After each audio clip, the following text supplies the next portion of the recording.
Bharatiya Janata party उनको नहीं बर्दाश्त कर रही है अभी तक, या जनता दल यू को बर्दाश्त नहीं कर रही अभी तक, उनको इस बात का एहसास क्यों नहीं है? तो भारतीय जनता पार्टी से एक बार वो सतर्क तो हुए थे नीतीश जी, फिर बाद में उनकी लगता है सतर्कता चली गई। नमस्कार, न्यूज़ फॉर नेशन देख रहे हैं आप। मैं हूं आपके साथ धीरज सिंह। बिहार एनडीए में जो बीजेपी और जदयू के बीच की जो खटास थी अब खुलकर सबके सामने आने लगी है। हमारे साथ बात करने के लिए कांग्रेस विधायक शकील अहमद साहब हैं। सर, जो खुलासा हुआ है, जो खुलकर अब सामने आने लगी, कैसे देखते हैं आप? नहीं, भारतीय जनता पार्टी और जनता दल यू ने बिहार का आगाम जो चुनाव था वो साथ लड़ा, साथ भी लड़ा और साथ नहीं भी लड़ा।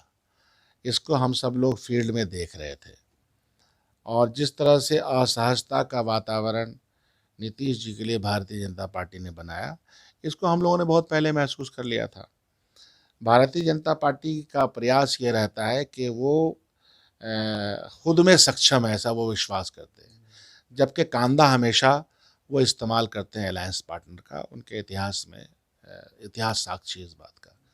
तो भारतीय जनता पार्टी से एक बार वो सतर्क तो हुए थे नीतीश जी, फिर बाद में उनकी लगता है सतर्कता चली गई, और सतर्कता जब उनकी चली गई, फिर से वापस चले गए, तो दुर्घटना होना ही था। वो दुर्घटना हुई और उसके वो शिकार इस बार हो चुके हैं। भारतीय जनता पार्टी क्यों चाहेगी? तो ये जो उठापटक है, ये जो सरफुटौल है, वो बुनियादी तौर पर भारतीय जनता पार्टी का पूरा घटना रचनाक्रम है। इसमें असहज महसूस कर रहे हैं जनता दल यू और नीतीश कुमार जी, और उनकी असहजता से हम लोग जो विपक्ष में हैं वो ये कह रहे हैं कि सरकार की असहजता से कामकाज ठप है, गवर्नेंस ज़ीरो हो चुका है, और अगर गवर्नेंस ख़राब है बिहार का, तो बिहार में जो इम्प्लीमेंटेशन स्कीम्स होने हैं, बिहार के काम, बिहार के लोगों की सेवा, बिहार के लोगों की दिक्कतें, उसमें भी परेशानी आ रही। मैं खुद विधायक हूँ, मुझे अपने क्षेत्र में कामकाज होने में दिक्कतें आ रही हैं, क्योंकि जो ब्यूरोक्रेसी है, जो प्रशासनिक तंत्र है, वो भी ऊहापोह का शिकार है। तो ऐसी सिचुएशन में नहीं चल पा रहे हैं ये लोग, तो नहीं चल पा रहे हैं तो नीतीश जी को छोड़ देना चाहिए, सहजता से छोड़ देना चाहिए। भारतीय जनता पार्टी उनको नहीं बर्दाश्त कर रही है अभी तक, या जनता दल यू को बर्दाश्त नहीं कर रही अभी तक, उनको इस बात का एहसास क्यों नहीं है? पहले पार्टी के अन्य नेता बोलते थे जदयू के कि इस तरह के बयान देते थे, लेकिन खुद नीतीश कुमार भी अब इस बात को मान चुके हैं कि उनको वो खुद से मतलब कम सीट नहीं आई, उनको कम सीट दिलवाया गया है। इसलिए तो मैं कह रहा हूँ मेरे भाई कि यह बात तो चुनाव के ज़माने में हम लोग देख ही रहे थे, और जिस तरह से प्रशासनिक तंत्र के ज़रिए इस सरकार को बनाया गया है, यह भी एक सवालिया निशान खड़े करता है। उसमें जो घालमेल हुआ है, हम लोगों ने जब स्पीकर का चुनाव हो रहा था, जो 3 दिन का असेंबली चला है, उसमें भी देखा है। उसके बाद मंत्रिमंडल के विस्तार में जो सिचुएशन बन के उभर के सामने आ रहा है, तो चीज़ों को हम लोगों ने महसूस किया है। जनता दल यू के लिए कोई रास्ता वहाँ बचाव हुआ है नहीं।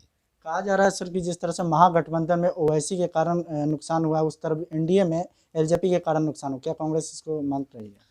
मैं बिल्कुल नहीं मानता हूँ, और ओवैसी का फैक्टर एक भारतीय जनता पार्टी जिस तरह से है, उसी तरह से ओवैसी का एक्ट है। तो कट्टरता की के ख़िलाफ़ हम लोग तो जंग लड़ते हैं। हमारे यहाँ क्यों नहीं चले आए? हमारे यहाँ भी तो मुस्लिम पॉपुलेशन बहुत है। तो किशनगंज में जहाँ मेजॉरिटी मुस्लिम समुदाय की है, वहाँ पर एक इनकम्बेंसी का भी उनको बहुत बड़ा फ़ायदा मिला, जहाँ से वो जीत के आए हैं। उसी किशनगंज में जहाँ उनका पहला खाता खुला था, वहीं वो हार चुके हैं। तो वो बहुत बड़ा फैक्टर नहीं है। हाँ, ये सही है कि दस्तक उन लोगों ने दी है। एक